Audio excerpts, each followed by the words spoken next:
राजकुमारी मरने के बजाय 100 साल तक सो जाएगी और जब कोई सच्चा प्रेमी उसे चूमेगा तब वह जागेगी और उसकी नींद टूट जाएगी। राजा और रानी का दिल टूट चुका था, लेकिन उन्होंने समझा कि यह अब भाग्य का हिस्सा बन चुका था। उन्होंने पूरे राज्य से आदेश दिया कि अब कोई भी चरखा न चलाए ताकि राजकुमारी की उंगली में तकली न चुभे। समय बीतता गया। राजकुमारी ने जब अपनी जवानी की दहलीज पार की, वह बेहद सुंदर और शालीन हो चुकी थी। उसकी मुस्कान हर किसी को अपनी ओर आकर्षित करती।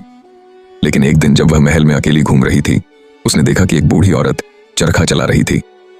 वह चरखा चलाने का तरीका जानने के लिए उत्सुक हो गई और उस औरत के पास जाकर उसने खुद भी चरखा चलाना शुरू किया।